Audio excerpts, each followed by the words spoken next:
My very first fill a garbage bag book sale. Wow. Hello again, and welcome to another episode of Adventures in Book Hunting. As you saw from the little introductory clip, I got a bag of books for $5, and this was a first for me, a garbage bag full of books for $5.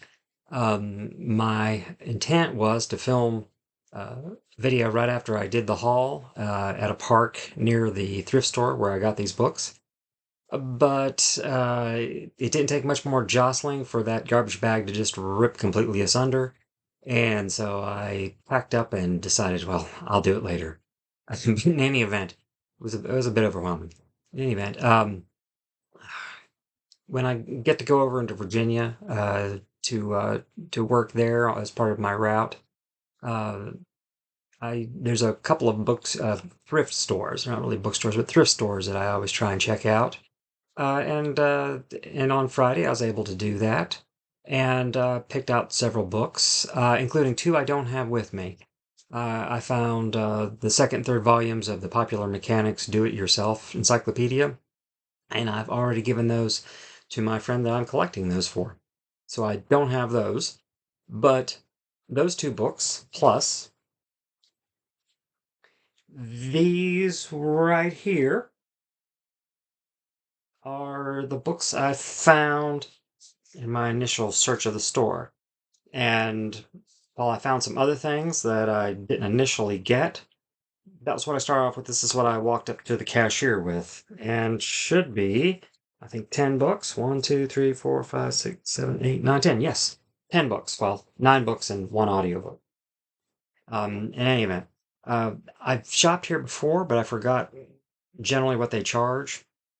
And the clerk was kind of tell me that would be $3, and so in my plus tax. And so in my head, I'm thinking, oh, okay, 25 cents each. And so I immediately told her, if you don't mind, can I put these here? I think I have a few more that I want to get.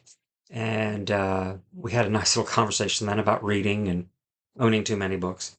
But she said, I'll tell you what. She handed me a garbage bag and said, fill this up, and as much as you can get in here, I'll give you for $5. A challenge I readily accepted. And so I went back and I got some other books that I'd kind of, thought about but left. And I did good on her challenge and got a garbage bag full of books, as you can see in the intro to the video. I did a short as I came out of the thrift store, posted it last Friday. But once again, that's a lot of books, and that's hard to carry in a garbage bag. Um, but I just wanted to not share every book in there because that was a ton of books. And frankly, about half of them really aren't all that interesting. They're what I call mostly trade good books. They're books by usually fiction by popular authors. The usual suspects. Um, James Patterson, Nora Roberts, the crowd. Anyway, but I like to have some of those books on hands. I call them trade goods because if I go to a little free library, I like to have good quality books to put in.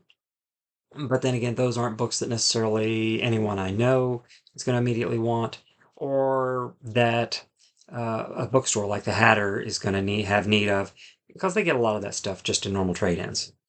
And what I try and bring in is typically something hopefully a little more interesting.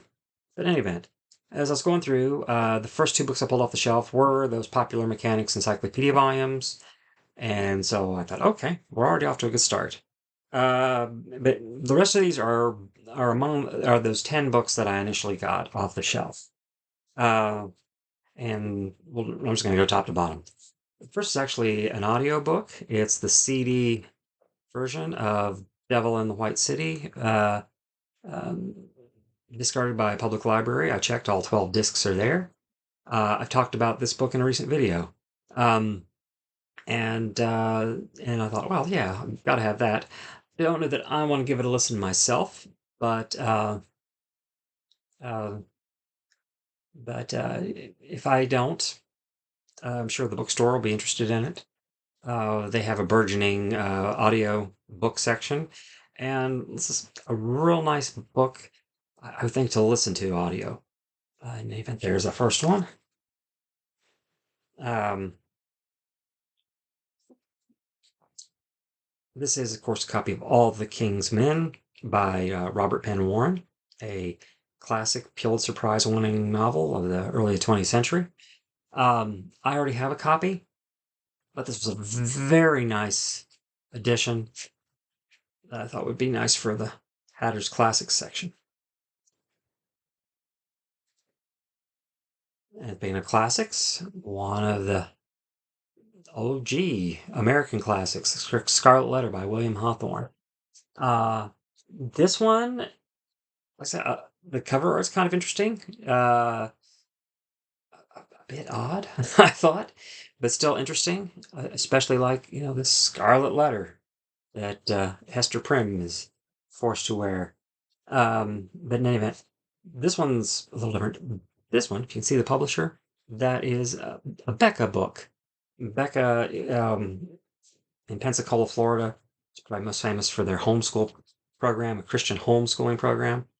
Um, and ironically enough, I was once in a discussion group with some college age students in a church youth group, and we talked about books that we were, well, let's just say we wouldn't have wanted our parents to know we were reading, and one of those folks picked this and said they didn't want their parents to know they were reading the Scarlet Letter. And I thought that's an interesting choice.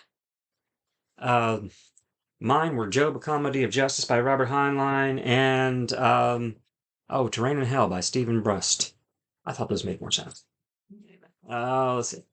Next, facsimile of John F. Kennedy's signature, because this is the memorial edition of Profiles in Courage by John F. Kennedy, President John F. Kennedy. And this, of course, is the edition that came out after his assassination. I have a copy of this someplace, but once again, especially in this day and age when there's a wide-ranging public discussion on the Kennedy assassination, I thought this would be a nice addition for the Hatter. So that's where that one's going. Uh, this one I actually found at the counter in this bookstore. I like the engraving, but it's a book club edition of Louisa May Alcott's Joe's Boys, one of the sequels to Little Women. Yeah, just sitting on the counter. So this was actually the last book that went on my original stack for that $3. This is one that I intend to keep, at least for a while. This is The Richmond Raid by John Brick, a novel about one of the most dramatic episodes of the Civil War, and I would have to agree because the subject matter is the raid on Richmond in 1864 by a Union cavalry regiment, commanded ultimately by General Kirkpatrick, often nicknamed Kill Cavalry because he got so many of his own men killed. And the actual attack was led by his protege. I forget his first name, but his last name is Dahlgren, Colonel Dahlgren. It was controversial in the Civil War.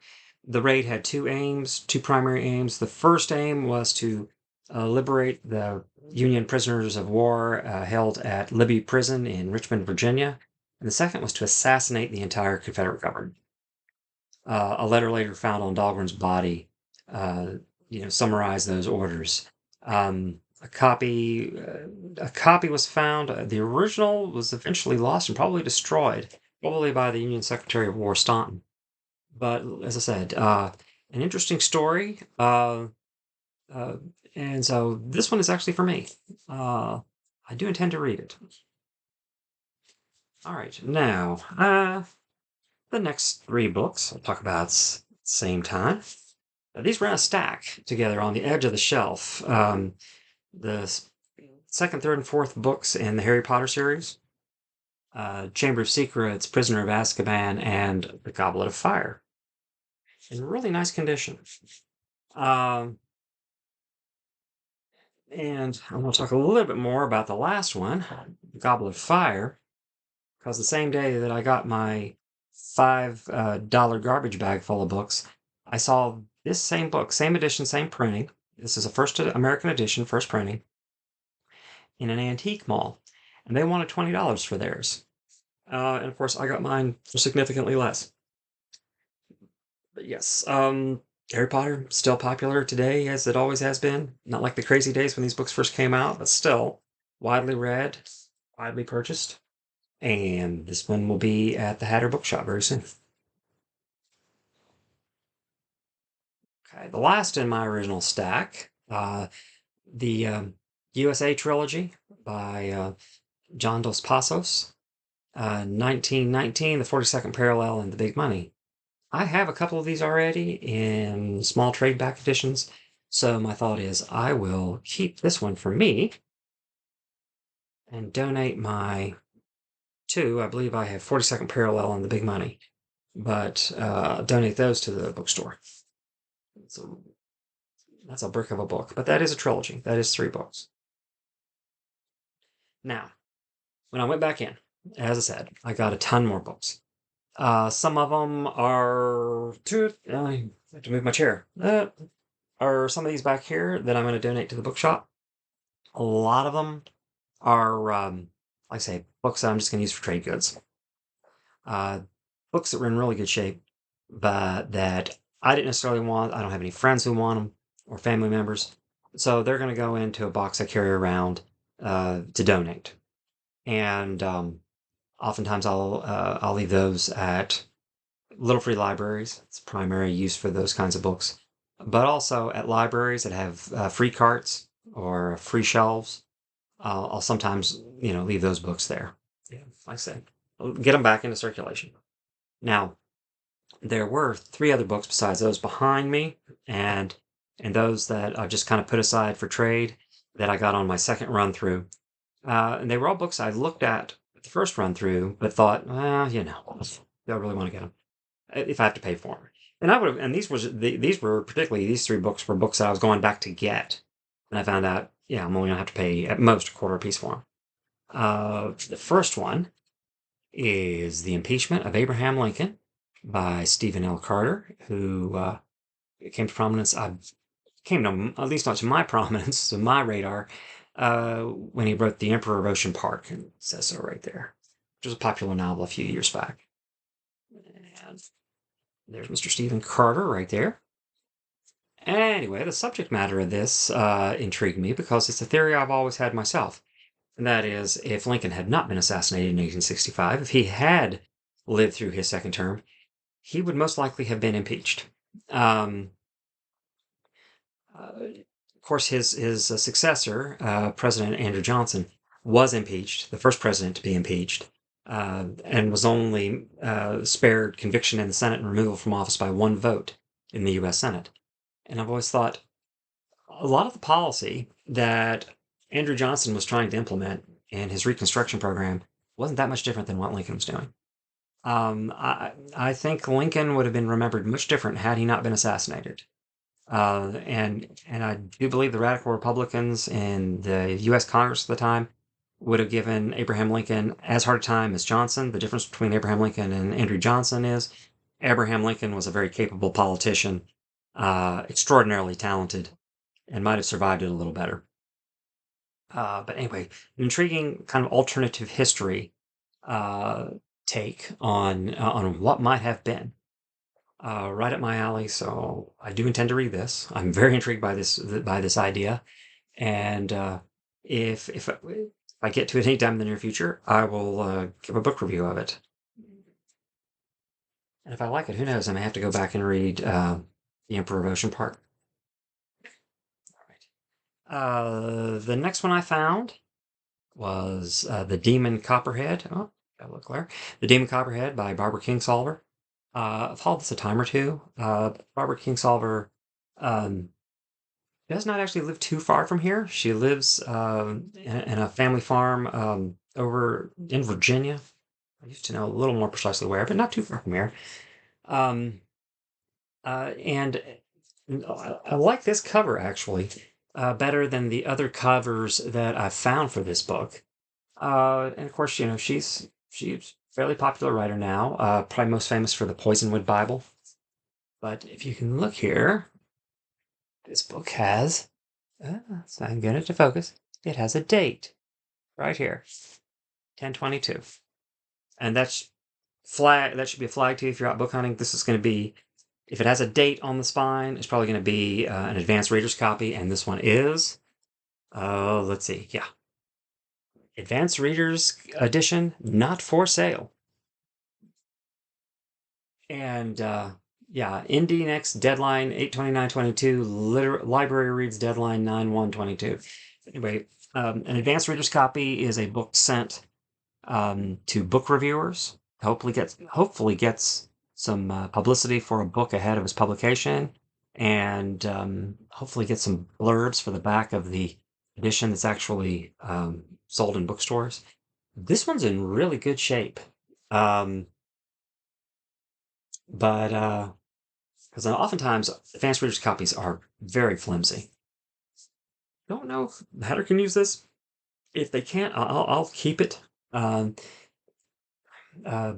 Barbara Kingsolver's somebody I've been intending to try and get my toe in, read a little bit, quite a while now, see what the buzz is about. It's as good as any place to start, I think. Anyway, just a really, like I say, a pretty good quality book. It's in excellent shape, all white, but it's an ARC.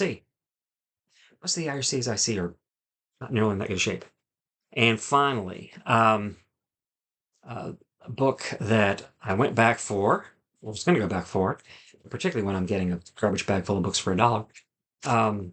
A book that, in a lot of ways, changed my life. This is The Hero with 1,000 Faces by Joseph Campbell. His seminal work on mythology and his theory of what did he call it? Basically, the idea that there were mythic patterns throughout all history and all cultures, um, that come to the forefront of the human condition, um, and particularly this book introduces the concept of the hero's journey in literature and myth, which is one of the classic story forms. And like I say, when I was in college when I first read this, and it really did. It changed the way I thought about the world, how I thought about life and the purpose of life, and leading a meaningful life. Just an extraordinary good book. And I already have this edition. I already had this book, but and so I was passing it up. But I'm trying to see if the Hatter will take this. Like I said, this book really moved me. As I said, it truly, in a lot of ways, changed my life, and how I perceive the world. So I'm hoping they'll take it, and maybe somebody else can get that same experience. And with that, I believe I'll wrap this up. Because the last thing you want is me going through the rest of that garbage bag full of books and talking about David Balducci and Janet Ivanovich. Perhaps you do. But these book haul videos tend to go a little too long anyway, and I thought enough's enough. I'll just hit the highlights. And so there you have it. 10 of the 12 books I got initially, 3 more that I snagged when I got that offer. I definitely could not refuse. I've bought boxes full of books. I've bought like grocery store bags full of books. Never a garbage bag full of books. Like I said, I probably overdid it. That bag did not survive long at all. But in any event, it was a great adventure in book hunting. And I hope you saw something you liked. If you saw something that's going to the Hatter, please give them a few days to get those books ready. When they get new books in, they make sure they're as clean as they possibly can be. They have to price everything and then get it out into their inventory, and that generally takes 2 or 3 days.